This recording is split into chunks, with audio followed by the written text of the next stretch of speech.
नमस्कार, जय हिंद। मैं हूं कुशाल ठाकुर और आप देख रहे हैं इन फोकस। मैं इस वक्त मीरा रोड के शांति नगर इलाके में हूं और यहां पर स्वामीनारायण हॉल पर आम आदमी पार्टी द्वारा एक कार्यक्रम का आयोजन किया गया है, जो कि एक सेमिनार है। और ये सेमिनार डीम कन्वेंस को लेकर है। क्या है डीम कन्वेंस, इस विषय पर यहाँ पर एक एक्सपर्टी आए थे, रमेश प्रभु जी, जिन्होंने डीम कन्वेंस के बारे में पूरे विस्तार में बताया है क्या है डीम कन्वेंस। साथ ही साथ आम आदमी पार्टी के पद अधिकारियों ने भी उनकी अपनी राय रखी इस डीम कन्वेंस और इस सेमिनार के बारे में। आइए देखते हैं इन सब का इस विषय पर क्या कहना है। लोगों को जिस तरीके से आम आदमी पार्टी है कि समाज के लिए और जो मूलभूत सुविधाओं के लिए काम करती है, उसी का एक आज जो है हमारा ये सेमिनार है कि यहाँ 80% बिल्डिंगों को जो कन्वेंस नहीं है वो उन लोगों को कन्वेंस मिले, उनका घर और उनकी ज़मीन उनके नाम पर हो।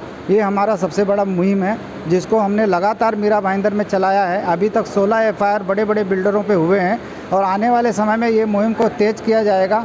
किसी भी कार्य को आम आदमी पार्टी राजनीति समझ कर नहीं करती है, वो सेवा भाव से करती है। क्योंकि जो यहाँ पर मेन मुद्दा है आज मीरा भाईंदर का, वो बिल्डर माफियाओं के खिलाफ खड़ा किया गया। ये कन्वेंस का जो मुद्दा है, उसके खिलाफ आम आदमी पार्टी जनता को जागरूक करेगी। और जब तक मीरा भाईंदर में हर बिल्डिंग को कन्वेंस नहीं मिल जाता, तब तक ये लड़ाई हमारी जारी रहेगी। अभी जो मीरा भाईंदर की जो एरिया है, खास करके आप शांति नगर देखोगे तो ये बिल्डिंग कंस्ट्रक्शन 78, 79, 80 में हो गई और बहुत सारे बिल्डिंग 87 में कंस्ट्रक्ट हुई, जो तकरीबन 40 साल होने को आए हैं। अब बिल्डिंगों की हालत झरझर हो गई है, कुछ बिल्डिंगें गिर भी गई हैं।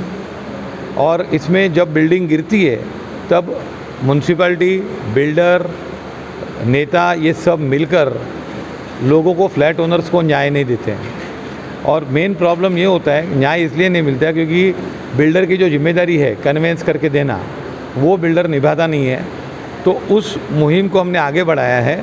लोग बहुत झगड़ेंगे, पैसा खर्चा करेंगे, वकीलों के पास जाएंगे, रजिस्ट्रार के पास जाएंगे, उसके बाद बिल्डर बोलेगा ठीक है आपको कन्वेंस दे देता हूँ, लेकिन बिल्डर को कोई आँच नहीं आती है। तो पहले हमारा एफआईआर का मुद्दा ये था कि बिल्डर पे भी आँच आनी चाहिए कि आपने कन्वेंस नहीं किया तो आपको भी कुछ खर्चा आना चाहिए, आपका और भी कुछ प्रकोप कुछ होना चाहिए, आपको भी कुछ छाप मिलना चाहिए। तो वो हमने किया। अभी हम जानकारी दे रहे हैं, यहाँ ये रमेश प्रभु जी हैं, ये नोटेड बहुत बड़े एक्सपर्ट हैं। और आपको आप बता दूं कि ये रमेश प्रभु जी जो डीम कन्वेंस की गवर्नमेंट की कमेटी बनी थी पहली 2008 में, उसके ये सदस्य थे। He is considered to be author of this deem conveyance. क्या आपको प्रिकॉशन लेना चाहिए, रीडेवलपमेंट, ये सब चीज़ें उनको गाइड करेंगे। और ऐसे आगे आने वक्त में भी हम कई सेमिनार इनके कंडक्ट करते रहेंगे। मोफा और डीम कन्वेंस क्या है, अगर ये समझना हो तो इसके बारे में आप देखिए, जब भी हम फ्लैट खरीदी करते हैं बिल्डर से, तो बिल्डर को एक कायदा बनाया गया है कि वो जो ग्राहकों का संरक्षण के लिए, वो कायदा का नाम है महाराष्ट्र ओनरशिप फ्लैट्स एक्ट। मतलब इस कायदे में महाराष्ट्र ओनरशिप फ्लॅट ॲक्ट, जो मराठी में महाराष्ट्र मालकी हक्क अधिनियम 1963 असं म्हटलं गेलेलं आहे। तो ये जो महाराष्ट्र ओनरशिप फ्लैट एक्ट है, उसमें बताया गया है कि जो फ्लैट खरीदते हो आपको एग्रीमेंट करके देना चाहिए, 20% पेमेंट देने के होता है। उसके बाद आपका 50% के ऊपर फ्लैट आप बेचते हो तो आपको सोसाइटी बना के देना चाहिए। एक बार सोसाइटी बन गया तो आपको 4 महीने के अंदर सोसाइटी के नाम से ज़मीन और बिल्डिंग दोनों हस्तांतर करके देना चाहिए, ताकि 7/12 में भी सोसाइटी का नाम आएगा। उसके बाद उस सोसाइटी रीडेवलपमेंट करना चाहते हो, ये सब हो सकता है। ये महाराष्ट्र ओनरशिप फ्लैट एक्ट में ये भी बताया गया, यदि 4 महीने के बाद आप कन्वेंस नहीं देते हो तो कलम 13 में ये बताया गया है कि सेक्शन 13 में इसको क्रिमिनल ऑफेंस माना जाता है। किसके खिलाफ? वो बिल्डर और वो ज़मीन मालिक जो कन्वेंस करके नहीं देता है। कन्वेंस मतलब क्या है? ज़मीन और बिल्डिंग, जो बिल्डिंग सोसाइटी के नाम से हस्तांतर करके देने का जो प्रक्रिया है, उसको कन्वेंस बताया जाता है। तो ये करके नहीं देते हो तो ये क्रिमिनल ऑफेंस होता है, तो उसके ऊपर एफआईआर होता है। आम आदमी पार्टी ने बहुत सारा एफआईआर आज मीरा रोड में किया है, जो बिल्डर ने कन्वेंस करके नहीं दिया। तो उनको लगा कि आज एफआईआर करने के बाद यदि बिल्डर करके नहीं देता है तो कानूनी और क्या प्रक्रिया है। कानून में और 4 प्रक्रिया दिया गया।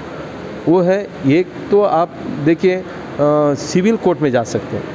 यदि सिविल कोर्ट में जाके आप कन्वेंस हासिल कर सकते हो, लेकिन उसमें बहुत टाइम लगता है, 6 साल, 10 साल, 15 साल भी लग सकता है। दूसरा है, जैसा कि क्रिमिनल कोर्ट में जाके बिल्डर के खिलाफ भी आप मुकदमा कर सकते हो, क्योंकि ये कानूनी का उल्लंघन है, क्रिमिनल ऑफेंस है, तो आप FIR दर्ज करके उसके खिलाफ जेल में भी कारवास भी कर सकते हो। उससे ये नहीं होता है कि आपको कन्वेंस मिल सकता है, मगर कई बार मिल सकता है क्योंकि डर के मारे वो देता है। तीसरा जो है, आप कंज्यूमर कोर्ट में जा सकते हो क्योंकि एक आप ग्राहक हो, जैसा आपका फ्लैट लिया आप ग्राहक हो, आपका कोई भी कायदा का उल्लंघन हुआ है तो आप कंज्यूमर कोर्ट में जाके दाद मांग सकते हो।